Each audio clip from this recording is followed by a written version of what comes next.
guys, apa kabar kalian semua? Jumpa lagi dengan Mbak Bulepotan di channel kesayangan kita, Mbak Bulepotan Channel. Nah, kali ini Mbak Bulepotan punya tips yang menarik untuk kalian. Bagaimana cara kita atau siasat kita untuk menghadapi masa-masa resesi. Nah, sebelum kita ke tipsnya, kita perlu mengenal dulu apa itu resesi. Resesi adalah di mana kondisi ekonomi negara sedang memburuk.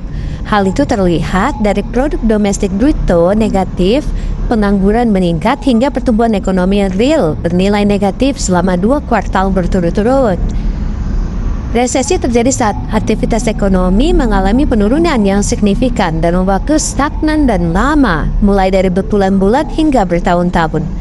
Keadaan itu terus menimbulkan dampak dalam kehidupan masyarakat. Selama resesi biasanya ditandai dengan adanya penurunan aktivitas di sektor industri dan perdagangan.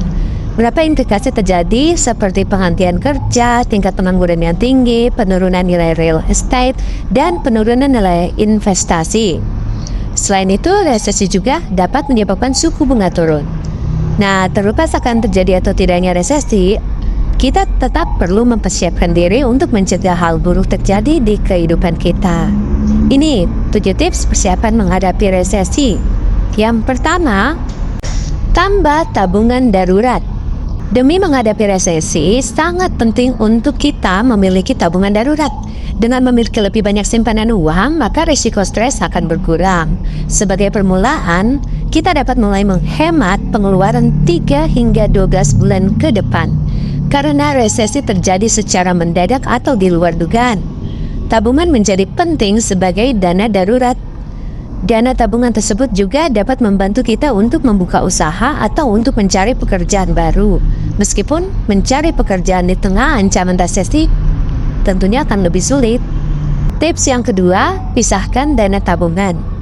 Serupa dengan kata pepatah, jangan taruh telur dalam keranjang.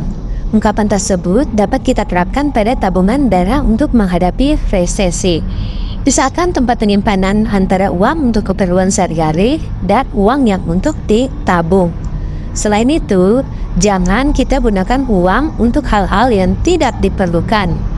Pastikan kita memakai uang hanya untuk keperluan makanan, membayar cicilan rumah, dan biaya transportasi. Membangun dana darurat kita itu adalah salah satu langkah terpenting saat mempersiapkan resesi. Yang ketiga, diversifikasikan investasi. Sangat penting untuk memiliki investasi yang terdiversifikasi dengan baik. Artinya, usahakan agar kita tidak hanya terikat dengan satu saham atau satu properti dalam berinvestasi. Pastikan Anda berinvestasi di beberapa bidang industri dan area. Jadi apabila suatu saat terdapat salah satu industri atau area saham yang mengalami penurunan, kita masih memiliki pegangan di perusahaan lain. Sebagai contoh, kita dapat berinvestasi ke berbagai bidang sektor pasar saham konsumsi, jasa, perawatan, kesehatan, teknologi, dan lainnya. Reksadana dan dana indeks adalah cara yang bagus untuk melakukan diversifikasi. Kita juga dapat memilih untuk berinvestasi di pasar saham, dana, dan obligasi, pasar real estate, dan bisnis kecil. Yang keempat, lunasi hutang. Hal terpenting yang harus dilakukan adalah melunasi hutang-hutang sebelum dihadapkan dengan kondisi ekonomi yang buruk. Ada baiknya untuk segera fokus melunasi hutang yang memiliki bunga tinggi. Disarankan untuk tidak berinvestasi terlebih dahulu sebelum membayar hutang dengan tanggungan bunga yang tinggi. Yang kelima, buat daftar anggaran pengeluaran. Pelajari cara membuat anggaran pengeluaran keseharian. Hal ini bertujuan untuk mengetahui banyaknya pengeluaran dan sisa uang yang harus ditabung. Uang yang tersisa adalah uang yang dapat kita gunakan untuk hal-hal yang benar-benar penting seperti menabung dan berinvestasi. Yang keenam, mencari pekerjaan sampingan. Menyiapkan sumber pendapatan pasif juga merupakan ide yang cerdas. Dengan memiliki pekerjaan sampingan, maka dapat membantu kita untuk mengumpulkan dana darurat lebih banyak. Bahkan berdasarkan studi dikatakan bahwa para jutawan rata-rata memiliki 7 sumber pendapatan. Hal ini bertujuan untuk menciptakan banyak aliran pendapatan dan dapat menjadi penyangga jika kita kehilangan sumber pendapatan utama. Yang ketujuh, pertahankan jenis pekerjaan yang tetap dibutuhkan saat resesi.